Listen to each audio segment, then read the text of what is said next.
안녕하세요. 반갑습니다. 장애인 활동 지원의 이론과 실제. 자, 이번 시간은 청각장애인 활동 지원에 관련해서 함께 나누고자 합니다. 1. 청각장애인 활동 지원. 학습 목표. 청각장애인에 대한 활동 지원의 자세를 알고 지원한다. 학습 내용. 청각장애인의 개념을 알 수 있다. 청각장애인의 원인과 특성을 이해한다. 활동 지원의 기본 자세를 익히고 올바르게 지원한다. 자, 청각장애인 여러분 주위에서 많이 접하시죠? 청각장애인이란 어떻게 생각하세요? 다만 많은 사람들이 청각장애인은 듣지 못하는 사람, 말을 못하는 사람, 이렇게 우리가 쉽게 이야기를 할 수 있을 거예요.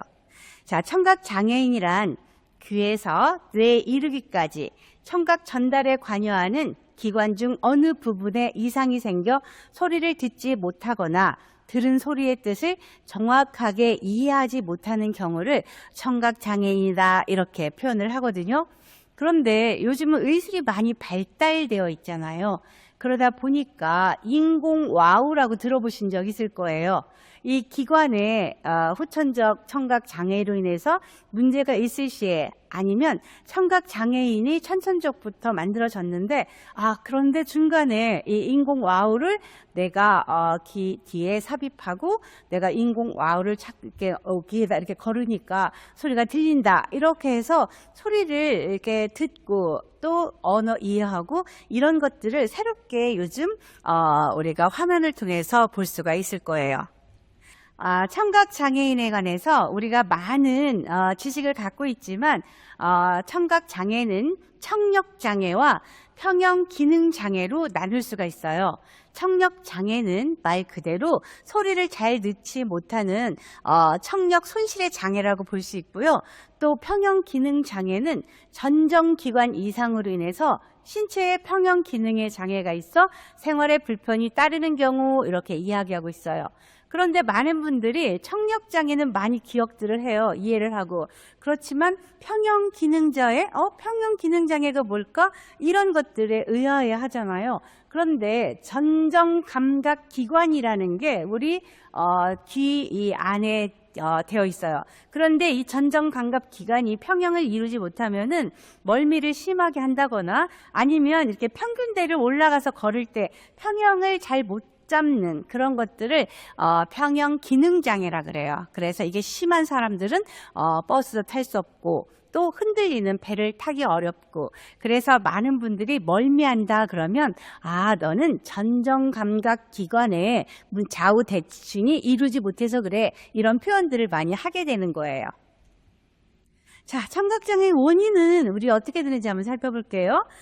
크게 선천적으로 타고날 때 이제 모세의 어떤 모체에 엄마 이렇게 뱃속에 임신했을 때 풍진이 걸리거나 아니면 엄마가 알코올 중독에 걸렸거나 또 약물 중독 또 아니면 영양실조, 매독 이럴 때 우리가 선천적으로 청각에 문제가 있다. 그런데 실질적으로 이런 엄마가 조심도 하고 또 이런 중독도 안 돼 있고 그런 경우에도 또 청각 장애인들이 태어날 수도 있게 돼요. 그렇기 때문에 이 원인을 꼭 이렇게 규정하기는 어렵다는 거죠. 자, 후천적으로는 분만 시 이제 외상 또 아니면 신생아 중증 황달이 걸렸을 때 그리고 질병과 사고가 있을 때 또 이제 후천적으로 청각 장애인이 될 수 있다 이렇게 이야기를 하고 있어요.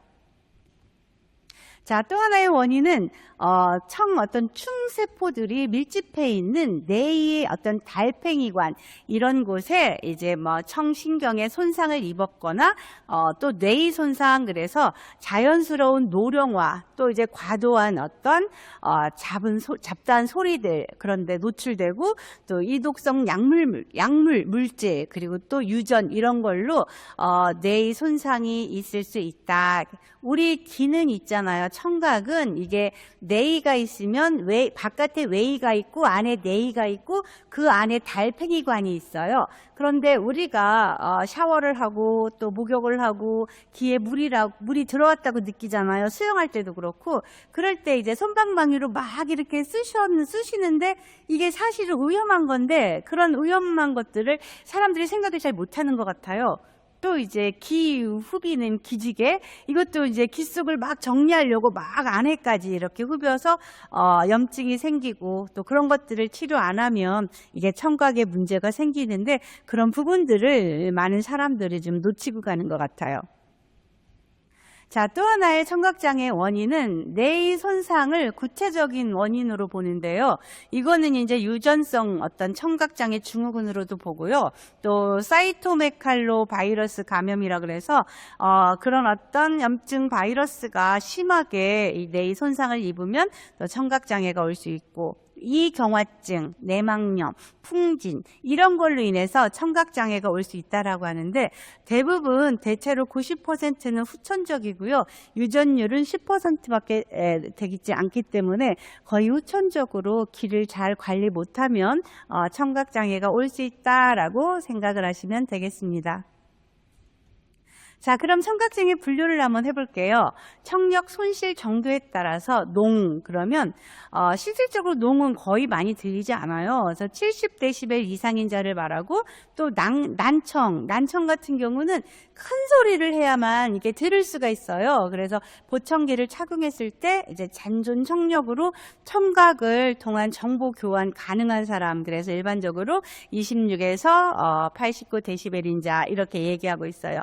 난청 같은 경우는 그래도 이렇게 보청기를 끼고 소리들을 많이 듣잖아요. 그렇기 때문에 많이 도움이 되지만 농 같은 경우는 실질적으로 이게 뭔가 주고받지 못할 때 답답함 이런 것들이 엄청 많다라는 거 우리 기억해야 합니다. 자, 청각장애인의 장애 정도를 어떻게 기준하는지 우리 기준을 한번 볼까요? 자, 우리 항시 장애인은 이제 등급이 폐지됐고 심한 장애인과 심하지 않은 장애인, 옛날 등급으로 했을 때 1급, 2급, 3급은 심한 장애인, 4급, 5급, 6급 이런 정도에 있는 사람은 심하지 않은 장애인 이렇게 분류를 한다고 얘기했어요. 그래서 청력 같은 경우도 청력과 평형 기능을 이제 두 개를 보는데 청력 심한 장애인 같은 경우는 두 개의 청력을 각각 80dB 이상 잃은 사람, 귀에 대고 큰 소리로 말해도 듣지 못하는 사람을 심한 장애인이다 이렇게 얘기하고 있고요. 심하지 않은 장애인 같은 경우는 두 개 들리는 보통 말소리의 최대 명료도가 50% 이하일 때, 그래서 두 개의 청력을 각각 60dB 이상 앓는 사람, 이런 사람을 우리가 심하지 않은 사람 이렇게 해요. 그리고 또 40cm 이상에서 거리에서 그러니까 발생된 소리들을 듣지 못하는 경우 여기도 심하지 않은 장애인 이렇게 이야기를 하고 있어요. 평형 기능은 어떻게 나눌지 살펴보도록 할게요. 평형 기능은 심한 장애로 진단받을 때는 양측 평형 기능의 소실로 두 눈을 뜨고 직선으로 10m 거리를 지속적으로 걸을 수 없을 경우, 이럴 때 심한 장애다 이렇게 보고 있고요. 또 심하지 않은 장애를 볼 때는 평형 기능이 감소돼서 두 눈을 뜨고 직선으로 10m 거리 직선으로 걸을 때 중앙에서 60cm 이상 벗어나고 복합적인 신체 운동이 어려운 사람 이렇게 구분을 하고 있어요. 그래서 청각 장애를 구분할 때 이렇게 보고 있다라는 거 여러분 기억하세요. 자, 그럼 청각장애인 특징을 한번 살펴보도록 할게요. 청각장애 같은 경우는 일상생활이나 사회활동에서 소리에 의해 전달되는 정보를 수용하지 못하여 많은 곤란을 겪으며 2차적 장애로 언어 장애가 발생되기도 하고 있고요. 또 사회활동에서 결정적 장벽이 되어서 소외되고 차별 경험을 할 수 있다는 거예요. 또 세 번째는 신체 활동에서 큰 어려움은 없지만 청각 장애인으로는 활동 지원이 불가하고 주로 중복장애 청각 장애인이 있을 수 있다라는 거예요. 항시 여러분들이 기억하셔야 될 부분이 청각 장애인들이 듣지도 못하고 말하지도 못하고 이런 것만 있는 게 아니라 실제 보면은 우리가 유명한 소설에서도 보다시피요. 그 어떤 주인공은 시각, 청각뿐만 아니라 모든 감각이 어려움 속에 있지만 그래도 그런 것들을 극복하고 유명한 많은 사람들이 읽히는 그런 소설의 제목도 되고 있어요. 갑자기 소설이 제목이 생각 안 나지만 실질적으로 우리가 청각장애를 갖고 있지만 중복장애로 지적장애를 갖고 있는 사람들도 있어요. 그렇기 때문에 항시 어떤 장애를 갖고 있으면 중복장애를 갖고 있을 수 있구나라는 걸 염두에 두는 거예요. 그리고 또 청각장애인 같은 경우는 여러 가지 특징이 있지만 예전에는 꼭 수화로 그러니까 손짓 언어를 이렇게 그러니까 소통했지만 지금은 구화해서 입모양을 보고 언어를 서로 주고받을 수 있고 그리고 또 이 사람들이 이제 필담해서 연필로 글을 써서 서로 이제 의사소통을 하는 경우도 있어요. 거의 다 청각장애 하면은 이제 수화가 보편적으로 많이 소통하는 것들이 일반화되어 있지만 요즘 학생들은 거의 구화를 배우기 때문에 청각장애를 갖고 있다라고 해서 욕을 하거나 어떤 나쁜 말을 할 때 입모양을 보고 알아들을 수 있다라는 거 여러분들 기억하시기 바랍니다. 자, 그러면 우리 청각장애인을 활동 지원할 때 자세와 지원 방법은 어떻게 될지 한번 살펴보는 걸 하도록 할 거예요. 자, 청각장애 같은 경우는 다양한 의사소통 수단을 이해할 수 있어야 된다는 거죠. 농인 같은 경우는 눈으로 정보를 이해하고 받아들인다는 거죠. 그래서 한국 수어를 사용하고 필담 이제 소통으로 이제 비장애인과 똑같이 그렇게 생활할 수 있다라는 거고요. 구아인 같은 경우는 보청기를 착용해서 이제 와우 인공수술, 인공 와우 수술을 통해서 소리를 들을 수 있다는 거죠. 그런데 인공 와우 같은 경우는 전 세계적으로 6곳만 이제 인공와우를 개발해서 이제 많은 사람들이 구입해서 쓸 수가 있는데 엄청 비용이 비싸다고 해요. 그래서 실질적으로 많은 가계에 부담이 돼서 일반인들이 많이 쓰기에는 너무 힘들다는 거죠. 우리 드라마에서도 한번 본 게 기억이 나요.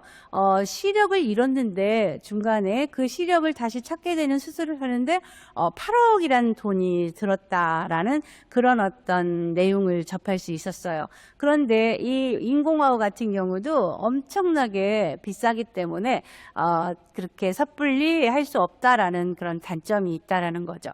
자, 구화 같은 경우는 이렇게 인공와우도 필요하고 또 이제 일상생활에서 음성 언어로 소통할 수 있다라는 거예요. 그래서 다양하게 앞으로도 많은 인공지능이 발달하기 때문에 살아가는데 그렇게 큰 어려움이 없다라는 것들을 생각하면 좋을 것 같아요. 그런데 또 이 청각장애인 같은 경우는 우리가 같이 활동 지원을 할 때 만약에 전화가 왔다라고 하면 전화벨이 울릴 때는 소리를 듣지 못하기 때문에 빛이 반짝반짝반짝해서 시각적으로 빛을 막 이렇게 움직여서 전화가 왔음을 그렇게 이제 알려주는 경우도 있고 또 불이 났을 때 대피할 때 이럴 때도 불빛을 통해서 이 친구들이 그 빛을 따라서 갈 수 있도록 그렇게 도움을 주는 그런 어떤 소방훈련 이런 것들도 이제 그 장애인 청각장애인들한테는 소방훈련도 하고 있거든요. 그런데 이제 일반인들은 그런 걸 잘 몰라요. 실질적으로 장애인식 개선 아니면은 장애인들 그들의 어떤 사회 어떤 환경 이런 것들을 개선해 준다 그러면은 사실 큰 건물 이런 데도 거기에 청각장애인이 만약에 근무를 하고 있다라면은 계단 곳곳마다 아니면은 실질적으로 비상구 이런 곳에는 불빛이 반짝반짝 거릴 수 있도록 그런 어떤 등을 설치를 해줌으로 인해서 이분들이 어떤 큰 사고가 재난이 생겼을 때 불빛을 보고 지금 내가 피해야 하는구나 이런 것들을 인지할 수 있는 그런 것들도 일반인들에게도 많이 가르쳐 줄 필요가 있다라고 보시면 되겠습니다. 자, 그리고 청각장애인들의 어떤 농문화에 대해서 우리가 이해하는데, 활동 지원할 때 어떻게 이분들을 이해하는지 한번 우리가 배워보도록 할 거예요. 일단은 한국 수어를 사용하는 농인이 있다 그러면은 그 문화를 이해하고 우리도 같이 한국 수어를 배울 필요가 있다라는 거죠. 그리고 또 하나는 자신의 환경을 시각적인 방식으로 해결하려고 하면 안 돼요. 그래서 어떤 그분들의 환경을 이해하려고 노력하는 게 더 중요하다 보시면 될 것 같고요. 대화 시 상대방을 쳐다보는 것은 예의예요. 사람이 눈 똑바로 보고 이렇게 얘기할 때 저 버르장머리 없이 어떻게 어른을 똑바로 쳐다봐? 이렇게 오해하시면 안 돼요. 청각장애인 같은 경우는 본인이 봐야 된단 말이에요. 본인이 봐야지만 이해를 하지, 본인이 보지 않으면 이해력이 굉장히 떨어질 수 있다는 거죠. 그래서 이야기 도중에 고개를 돌리거나 쳐다보지 않는 것은 매우 무례한 행동으로 갈등을 유발할 수도 있어요. 그래서 활동 지원을 하실 때 이분들의 얼굴을 경청하고 소리에 이렇게 기울이고, 그리고 이제 정말 내가 한국 수어를 배우지 못했을 경우에는 필담할 수 있도록 연필과 필기도구를 옆에 놓고 그 사람의 의견을 내가 듣고 또 그 사람에게 내 생각을 이야기해주는 그런 것들도 되게 중요해요. 또 가까이에 있어서 상대방 부르기 위해서 어깨를 가볍게 두드리는 것도 매우 중요해요. 왜냐하면 소리를 듣지 못하잖아요. 그래서 아무리 소리를 질러도 듣지 못하는 게 청각장애인데, 가까이에서도 이렇게 살짝 이렇게 두드리면서 내가 너를 지금 부르고 있어 라는 표시를 해주는 거, 이런 것도 매우 중요해요. 그래서 실내에서 많은 사람들의 주의를 집중시키기 위해서 조명을 껐다 켰다 하는 거, 이런 것도 한 부분이기도 해요. 그래서 이 빛과 조명은 이 청각 장애인들에게 굉장히 중요해요. 듣지 못하기 때문에 빛으로 감지하고 빛으로 뭔가 문제가 생겼다라는 것들을 이해할 수 있고, 빛으로 지금 많은 사람들의 주의 집중을 받고 있다라는 거, 이런 것들도 굉장히 중요하다라는 거 이해하시기 바랍니다. 자, 그러면 우리가 안전사고 위험에 대한 취약함, 자, 우리 청각장애인들에게 어떤 취약함이 뭐가 있을지 같이 나눠보는 시간을 갖도록 하겠습니다. 자, 위급 상황 발생 시 소리를 통해서 정보를 전달받기 어렵다는 거예요.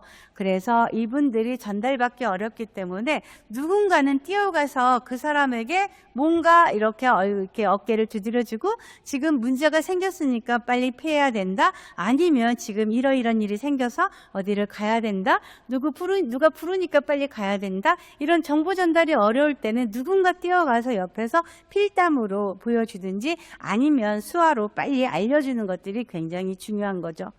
그리고 서두에 말한 것처럼 화재나 지진이나 안전사고, 교통사고 등의 발생 시 즉각적으로 이제 대처하지 못할 수 있기 때문에 이런 부분들도 이분들이 안전하게 대피할 수 있도록 화재가 났다라고 얘기를 해줘야 돼요. 그리고 또 이제 지진이 나서 당신은 피해야 되고 안전하게 어디로 가야 되고, 교통사고가 났으니까 다른 차로 옮겨 타야 된다라고, 아니면 지금 병원으로 가서 내가 치료를 받아봐야 된다라는 그런 것들을 알려줘야 된다는 거죠.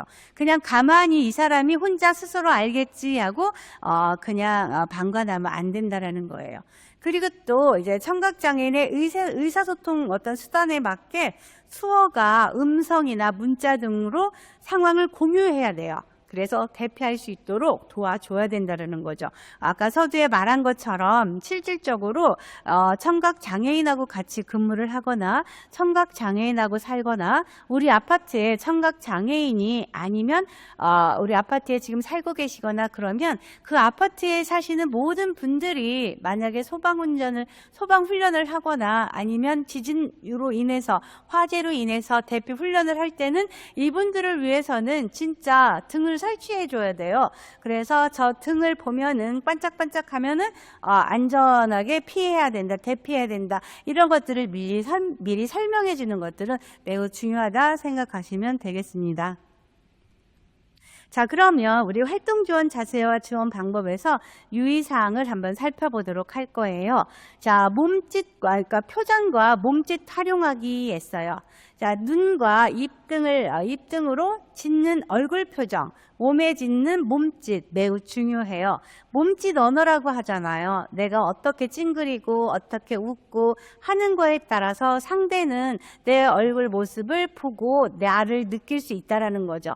그렇기 때문에 무표정하게 있는 것보다는 활동 지원을 같이 할 때는 실질적으로 그 클라이언트에게 내 밝은 모습과 여러 가지 많은 것들을 제대로 정확하게 활용할 필요가 있다는 거죠. 그리고 또 하나는 경청을 알리는 건데요. 고개를 끄덕이고 상대방의 말에 반응을 한다는 걸 알려주는 거예요. 그런데 이거는 꼭 청각장애의 마음 관련해서 문제가 되는 게 아니라 우리가 일상생활 살면서 내 친구와 내 가족과 대화할 때 그래 알았어 라는 어떤 제스처는 굉장히 중요한 것 같아요. 근데 우리나라 분들은 거의 다 이게 부동자세가 많아서 내가 말을 하고 있는데 저 사람이 지금 듣고 있는 건지 듣고 있지 않는 건지 잘 모르겠다라는 것들이 되게 많아요. 그런데 우리가 실제 이런 것들은 살아가면서 장애를 갖든 장애를 갖지 않든 늘 나 몸에 내가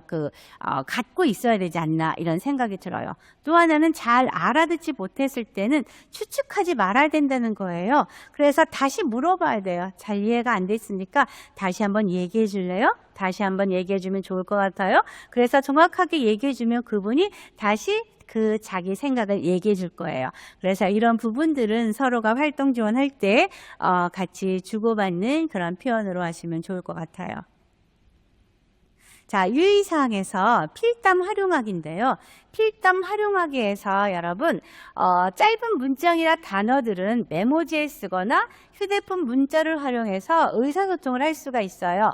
그렇지만 좀 긴 문장을 할 때는 편지를 써서 의견을 자기 생각을 이야기하는 것도 중요하겠죠. 고마움을 표현할 때는 짧게 하는 것보다는 길게 서로 문자를 길게 해서 의사소통하는 것도 굉장히 중요할 것 같아요.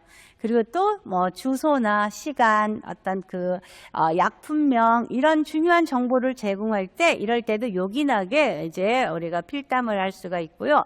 또 지도나 도표, 약도, 그림 이런 것들도 활용할 수 있겠고요. 그리고 정자체로 적는 것이 좋아요. 어떤 분들은 글씨체가 정자를 쓰는 게 아니라 막 흘림체로 본인만 알아보고 다른 사람은 알아보지 못할 정도로 무지막지하게 쓰시는 분들 계시거든요. 그런 분들은 정자로 쓰는 거 아니면 핸드폰으로 정자가 표시되게 해서 서로 주고받는 것도 매우 중요해요. 자, 우리 유의사항에서 이제 천천히 정확한 말을 사용하는 거 어떻게 해야 할지 같이 나눠보는 시간을 갖도록 할 거예요. 자, 구화는 입으로 말을 할 때 소리가 나지 않지만 입 모양을 가지고 대화를 알아듣는 거라고 얘기 드렸어요. 그래서 구화를 사용하는 청각장애인과 음성으로 대화가 가능하다라는 거죠. 그런데 이제 구화를 할 때는 입 모양을 정확하게 해야 된다라는 거죠. 그래서 약간 느리게 또는 분명하고 바른 입 모양으로 이제 짤막한 문장을 사용해서 말하는 게 좋아요. 밥 먹어요? 괜찮아요? 맛있어요? 이렇게 간결하게 말해야지 너 어제 내가 말했는지 너 그렇게 생각하고 있는지 나는 정말 몰랐어. 이렇게 빨리 말하면 듣기 어렵다라는 거예요. 그래서 말끝은 흐리지 않도록 천천히 정확하게 이야기를 해주는 것이 좋다라고 보시면 되겠어요. 그리고 또 이제 띄운 후 이런 거 이제 약간 띄어쓰기 있잖아요. 말을 조금 한 호흡씩 띄고 얘기해야 되는데 그냥 약간씩 띄우고 다음 문장을 말하면 한 문장이 끝났는지 끝나지 않았는지 이걸 구분하기가 좀 어려워요. 밥 먹었어요? 나는 밥 먹었는데. 같이 밥 먹을 수 있어요? 이런 식으로 이제 정확하게 우리가 띄어서 이제 그걸 포즈라고 하거든요. 그 포즈를 이렇게 내가 한 호흡, 두 호흡 이렇게 띄어서 말하는 거는 매우 중요해요. 자, 새로운 주제를 가지고 이야기할 때는 얼마간 길게 띄운 후 다시 얘기를 시작하는 게 좋아요. 왜냐하면 구하기 때문에 한 문장이 끝났다라는 것들을 인지해주고 그리고 다음 문장에 들어갈 때 내가 이걸 이렇게 이야기한다라는 것들로 말해주는 거예요. 오늘 잘 지냈어요? 날씨가 좋죠? 집에서 밥을 먹을 건데 괜찮겠어요? 이렇게 정확하게 말해주면은, 아, 이제 밥을 지금 먹을 건데 나를 먹었는지 물어보고 집에 가서 같이 먹자고 하는구나. 그러면 이 이제 청각장애인이 집에 가서 먹고 싶어요. 먹을 거예요. 라고 천천히 이야기를 해준다는 거죠. 자, 우리가 활동지원 청각장애인 같은 경우는 실제 일반 청각장애인들 같은 경우는 활동지원의 도움을 요청하지 않아요. 그렇지만 이제 중복장애를 갖고 있거나 그런 분들은 이제 활동지원 선생님을 모시도록 이렇게 할 거예요. 그렇기 때문에 많은 분들이 청각장애가 이렇구나라고 기억하시면 좋겠어요. 자, 오늘도 수고 많으셨습니다. 감사합니다.